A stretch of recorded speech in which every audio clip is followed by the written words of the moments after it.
Good afternoon, listeners, and welcome to our 20th podcast of Wear Many Hats. Very excited today. We've got another special episode for you. Today, we're going to be talking about the dark arts of fabric and PPM. And I'm pleased to be joined today by Oliver Davies of Darenth Valley Building Services, also known as DVBS.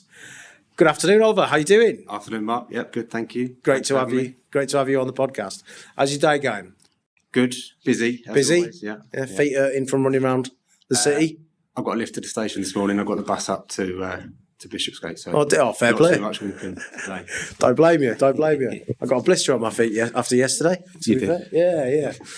Listen, absolutely fantastic to have you on the show.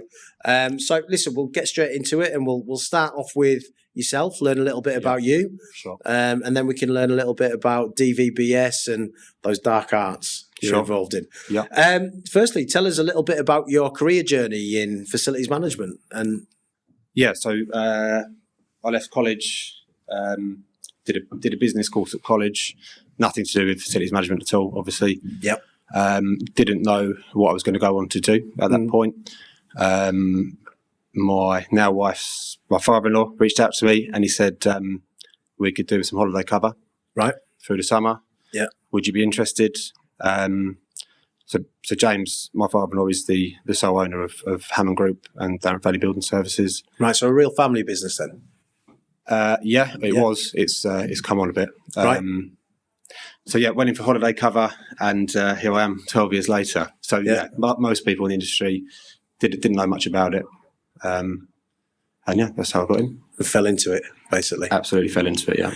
As we all did. I think so. It seems that way. Seems that way, doesn't it? Yeah. I'm still waiting for somebody to say, I plan to do it. Yeah, studied. Yeah. From 4 years old, I wanted to be a facilities management professional. Yeah. We'll see what happens. Okay, so, tell us a little bit about the sector that you work in specifically, and how you manage those dark arts of yours. Sure. So D Hammond Group, as I say, D Hammond is 40-year-old business. Started out as a project business, 1978, set up by a chap called David Hammond, hence the D Hammond.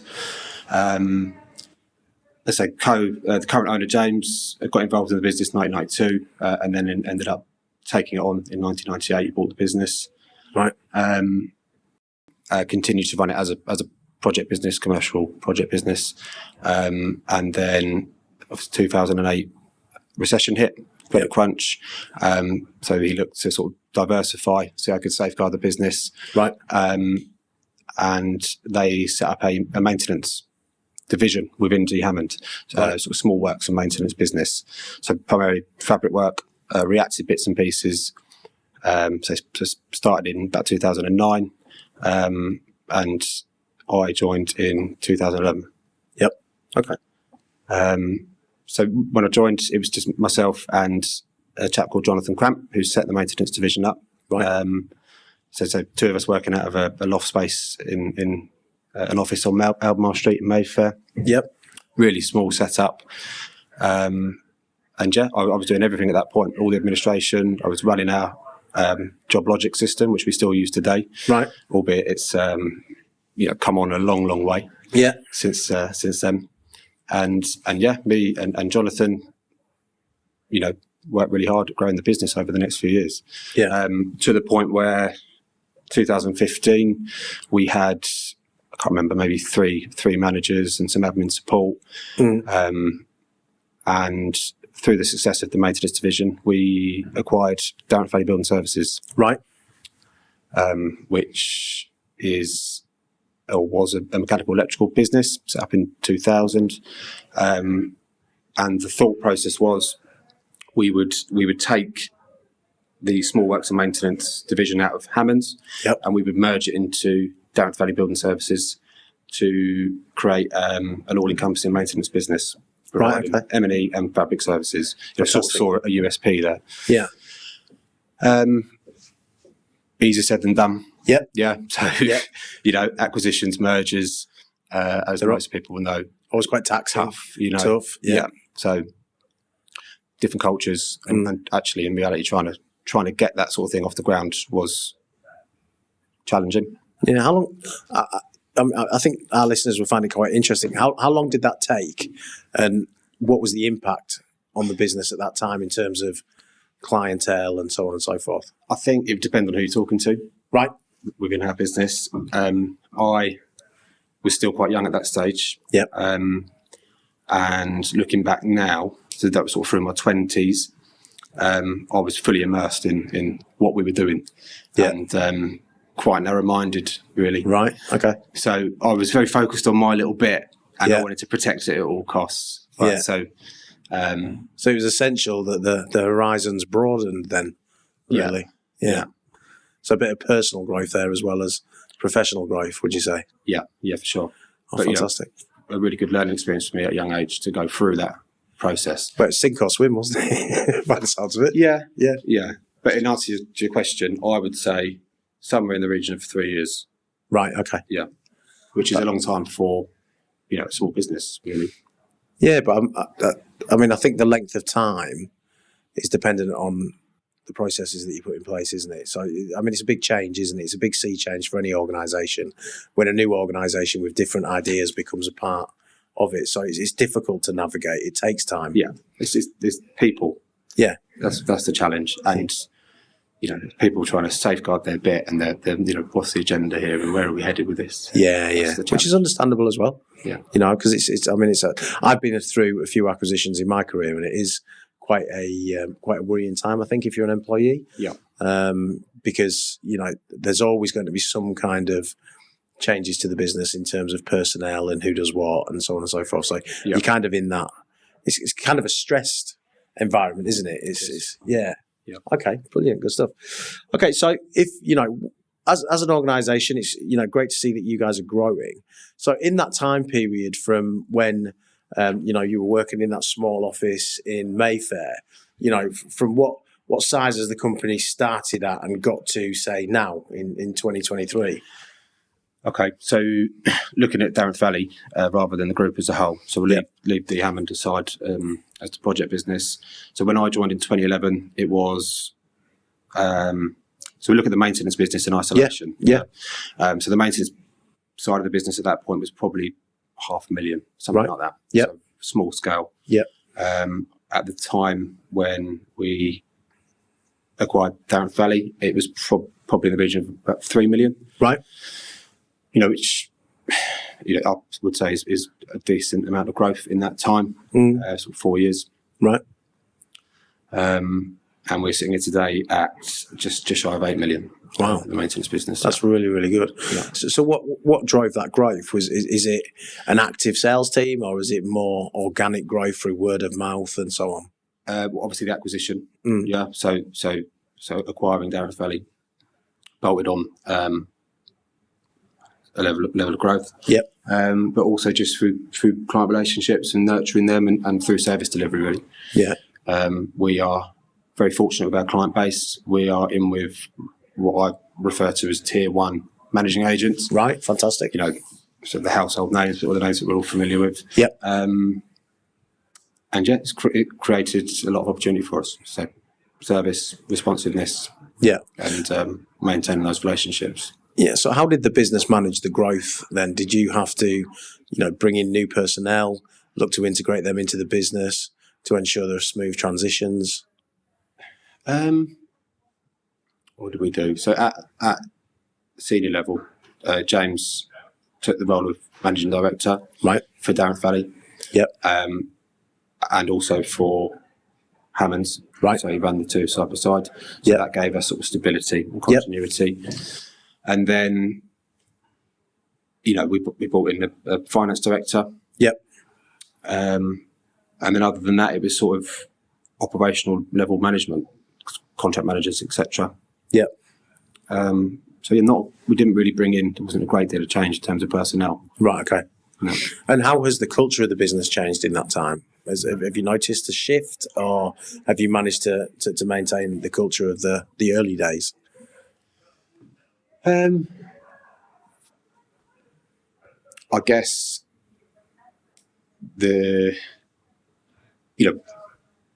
coming from my background, which was the small works and reactive maintenance, I guess the culture shifted slightly to be a bit more reactive, a bit more sense of urgency. And bringing in some younger people into the team. Yeah. Probably create a bit more of a fast-paced environment. A bit of enthusiasm. A bit of enthusiasm. Not saying there wasn't enthusiasm there before. Yeah, of course. I think, say Darenth Valley is a M&E. Yeah. M&E PPM contractor. I think that tends to be run at a different pace to the reactive, small work side of things. Fantastic. So moving on to the industry on the whole, over the last 5 years, what changes have you seen in your space, in your world, in terms of delivering services, winning new work, and so on and so forth? Compliance has obviously changed a lot. Maybe not so much 5 years, but over the last 10 years. Yes. So get involved in a lot of passive fire, stuff like that on the fabric side, and firewall compliance and fire stopping and what have you. 10 years ago, people were just chucking in expanding foam with fire foam everywhere. And things like this, which obviously has come on a long, long way. Was a lot of that driven particularly by the Grenfell incident, which was... I think they accelerated it at that stage, but it was already... moving in that direction. Yeah. Right. Sure. So how's the industry changed?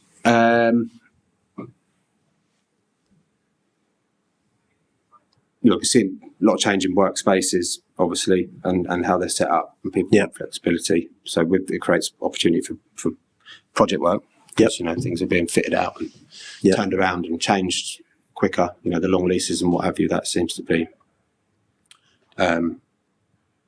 certainly changing. It's put higher expectation in terms of service delivery. Yeah, I guess. Obviously, ESG is massive. That's probably one of the biggest things that has changed and how people are looking at that. Especially in the last 2 years, I would say it's really at the forefront now. It is, yeah. So we are Planet Mark certified. I don't know if you've heard of Planet Mark. Yeah, we have, yeah. We've been working with them for about 3 years now. Right. So obviously we're probably not ahead of the curve, but we were conscious of the ESG issue earlier on. One of the first to do it, effectively. Look at some other contractors.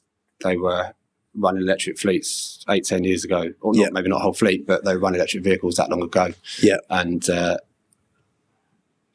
USP was that they're sustainable, environmentally friendly. This must have come on a long, long way since then. It's now affecting everyone. Obviously. Yeah, very much so. Especially if you look at the heat wave that's taking place over in Europe at the minute. All that, yeah. So that's all coming to the forefront, isn't it? Yeah. Okay, that's really interesting. So, a question that we like to ask is around artificial intelligence, right? Because we kind of see that as being a bit of a game changer in multiple industries over the next 5 years or so. How do you think that might impact your industry specifically, if at all? I certainly will have influence, without a doubt. How it will have influence is a bit beyond me. It's not really something that I know too much about. I know there's a lot's gone into sort of smart buildings in the last few years. So I'm sure that there'll be a tie-in with AI and analysing data and how and that obviously ties in with ESG, how to make buildings more sustainable. So that's just one area, maybe analysing data, how buildings are being used. Yeah. Other than that, I'm not sure. Yeah. Do you think it'll be a pro or a con, or do you think it will help or hinder in terms of your world?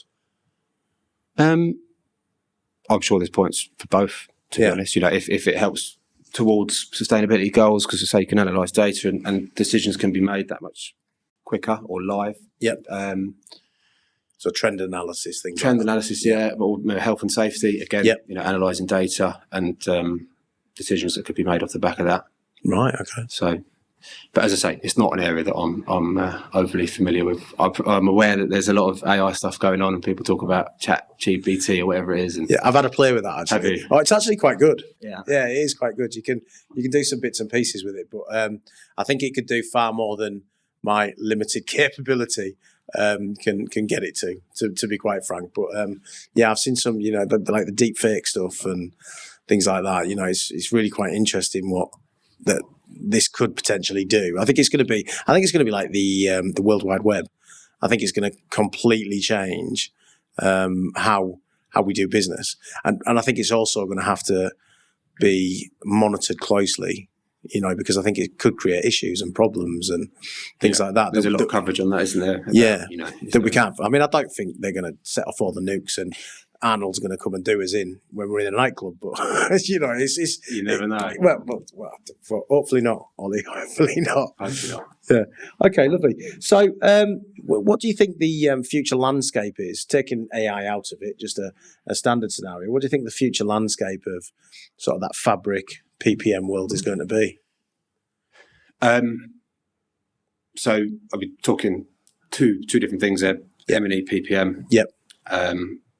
Isn't particularly my bag. Obviously, that's not a division that I head up, but right. I think that again is going to be heavily focused on sustainability targets. Yep. There's this issue with EPC ratings coming in. Yep.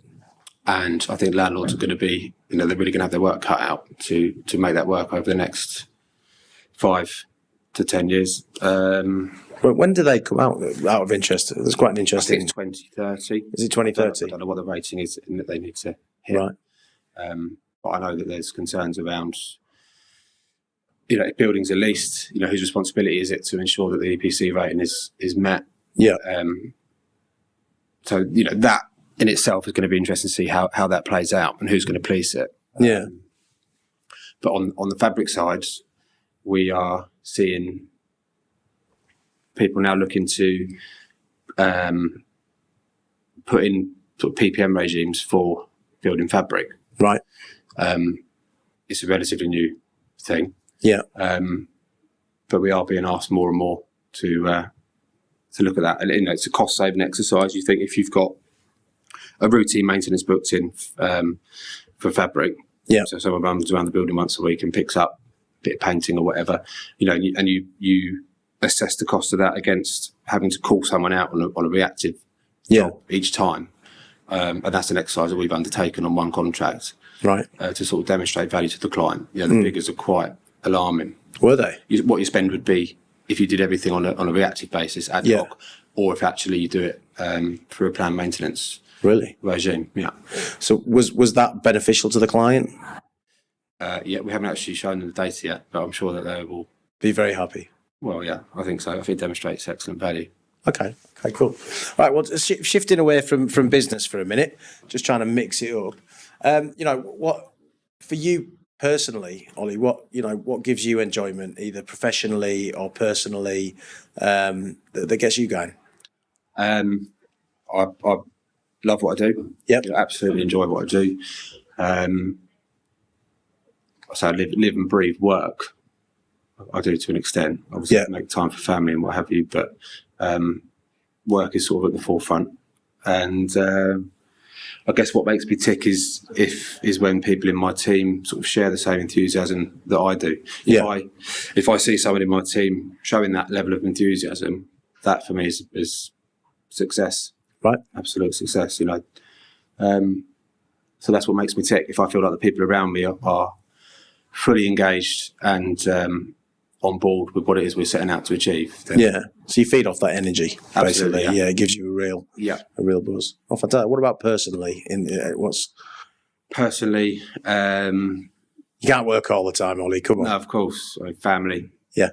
Family. Got 2 young kids. Right. And a dog. So it's hard work. It's full on. It is. I've got 3 and a dog. So I get it. Yeah. I don't have any hobbies particularly in that sense, but family, socialising, that sort of thing. Follow any sports teams? Follow any sport? You got a sport that's your favourite? Or no, not really. No? I like a bit of motorsport. Right, motorsport. Yeah. Oh, right, okay. Yeah, there's a guy in the room that can chat your ear off about motorsport. I'm sure. Yeah. Okay, brilliant. So moving back to your career, what would be your greatest achievement from a career perspective in your mind? Greatest achievement for me personally, or for us as a business? Why don't we do both, personally and also for the business? Yeah, sure. Yeah. Start with business. So, I say pre my time, but the business itself has gone through recession 2008, and obviously took a decision to set up the maintenance side and got through that. The acquisition of VVBS in itself, and taking that for the success of the small works and maintenance division that we set up, or that was set up. Coming out the back end of the pandemic. Yep. Again, that was a really challenging time for everybody. Of course, yeah. Really worrying, that Yeah, I bet. casts your mind back. It's easy to forget now with 3 years on, but yeah. Coming out the other side of that is an achievement in itself. And you look at staff retention. We got people in our business that have been there for 25 years. Oh, that's fantastic. That's really good. Oh, that's great, Ollie. So, are there any other achievements for DVBS that you think our listeners would be interested in hearing about? Yeah. So we touched on. We've got about 100 sites under contracts on the M&E side. Yep. And included within them some sort of trophy assets. So we are fortunate enough to have a royal appointment. Right. And that enables us to work in a number of the royal households. Oh, fantastic. Which is a real feather in the cap. Obviously can't disclose too much about that. Of course. But yeah, you can probably work out what those trophy assets might be. Yeah, well, they must certainly trust your organisation to bring you into that loop. Yeah, well, this is just it. So it's a really good thing to have. Yep. So in addition to that, we do work for the Commonwealth. Right. So we have a TFM contract with them, delivering soft and hard services. Right. Okay, that's really interesting. Across 2 sites. Yep. Again, can't divulge too much on that. It's all very secret, squirrel. This is what it's just don't want to say too much. Of course not. But nice to have. Very fortunate. Obviously, we work hard for it, and to deliver service, to retain. Yep. And most recently, last year we picked up a fabric contract, so slightly different. It's our only major fabric contract. So it's included in some of the smaller M&E. Right. But this is solely fabric at 22 Bishopsgate for JLL. Oh, lovely building. So yeah, we got involved in there in July last year. Right. The team there, fantastic. Chap there, Danny Lemon, who heads up the building for JLL. He does an amazing job. Right.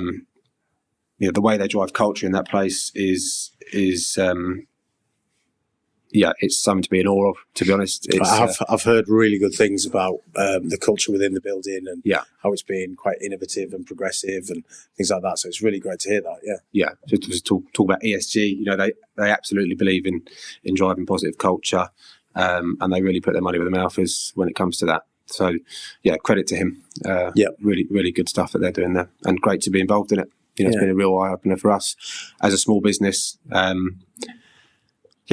So yeah, there we go. Yeah, so it's great to see that you work with some really key trophy asset locations and sites that really trust you to deliver the services. Yeah, I think it gives a perception possibly that we are a bigger business than we are. Yep. Which is interesting, but it's challenging but rewarding at the same time to be involved in these sites.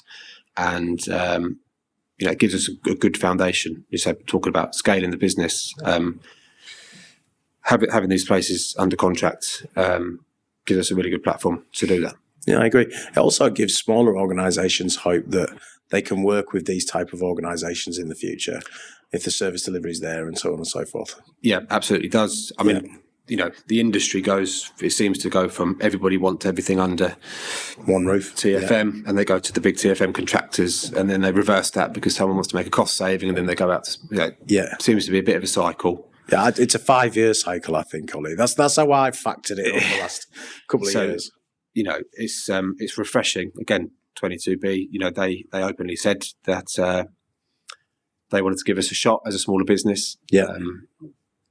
So a risk to them. I don't think it was a risk because, we know what we're doing, but I'm sure they thought it might be a bit of a risk to them. Yeah. But yeah, great to have that opportunity. Oh, fantastic. That's great.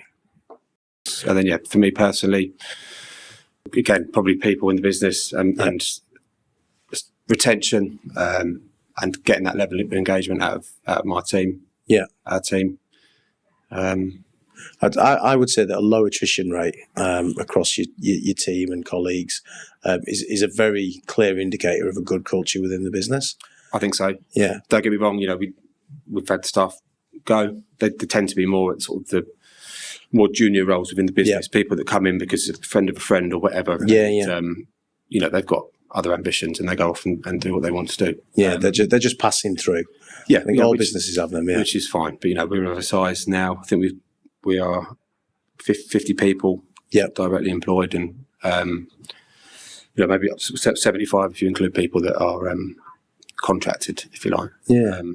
So when you've got that number of people, you're gonna see a few people come and go. But generally speaking, staff retention is really strong. Okay, so I'm guessing because your retention is quite strong, you've probably got quite good learning and development elements that you provide for your employees and good succession planning and things like that so people can develop their careers. Would that be an accurate statement? Yeah, I think so. In a lot of cases, yeah. So we've had quite a few people come in and work their way up through the business quickly. Yeah. Come in at supervisor level, and I think one chap in particular came in at supervisor level sort of 3 years in, and he's at sort of senior contract manager level. Oh, brilliant. And that obviously helps. Yeah. With retaining staff to show that progression. So, yeah. Well, if people can see it, they can aspire to it, can't they? Yeah. Which is really, really good. Okay, so what lessons would you say you've learned from, let's say, a particularly difficult project you've been involved in, or something that was quite taxing, where you're like, oh God, how do we figure this out? You had to think different. You had to be dynamic. You had to come up with a different way of working. I'll go back to COVID again. Yeah. So going into lockdown, sites were shutting up left, right, and centre. So we furloughed a number of staff, and it was all very uncertain. What's around the corner, and we ended up making perspex screens for reception desks. Oh yeah. What, you actually made them yourselves? Well, yeah, purchased the perspex, which was like gold dust, as you can imagine. Yeah, I remember. I remember how hard it was to get hold of, because everybody wanted it, didn't they? Immediately. Yeah, we need it within a week. So get it here. Yeah, it was a case of a couple of inquiries, and I thought actually this could be a way of not getting through this, but it's certainly going to help. We could generate, and we did. So yeah, that was rising to the occasion, I guess, and getting through it. So did that keep you quite busy during that period then? For a period of those 2 years over COVID, I can't remember at what point, a couple of months in maybe. Look, that just shows dynamism, doesn't it? That just shows that you were able to think outside the box, look at a different way to generate revenue through a very difficult period, whilst also providing a service that your clients really, really needed. Yeah, all that. Yeah. Yeah, that's really, really good. Yeah. Okay, so look, I'll call it DVBS now. We'll drop the other mouthful. So what does the future hold for DVBS? What are your plans? Where do you want to get to? So we've got quite ambitious goals to scale the business. Yeah. We are looking to focus on the PPM side, so the M&E, and get sites under contracts. We have about 100 sites currently. Right. But they are generally speaking, of lower value, Right. sort of smaller mobile sites. There's some trophy assets in there as well that we're looking Of course. after, which is great to have. But we, I say, looking to develop that side of the business. We don't currently have any static sites. Right. So that is probably sort of the next step for us, is to work towards getting bigger static sites. Yeah. And scaling that side of the business. That's on the M&E side, and then on, say, my side, the fabric side, or non-contract as we tend to refer to it. Yeah. Again, looking for growth, but not at the same rate. It's manageable growth. Manageable growth. Yeah. So it doesn't impact service delivery. Yeah, absolutely. Yeah. We've got good relationships that we want to maintain, and wouldn't want to jeopardise that by trying to move too quickly. I would say that's the best way to do business. I think some organisations do grow too quickly, and unfortunately, when that happens, service is impacted. It is. And that's not what clients want. They want that, they trust you to do a job, to do it properly.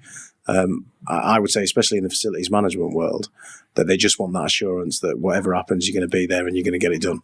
Absolutely, yeah. I had a phone call last night, call out for a smash window in Brighton, and oh, really? Still get those calls. Did you go do it yourself? It's tempting when you see some of the figures coming in from suppliers, but right.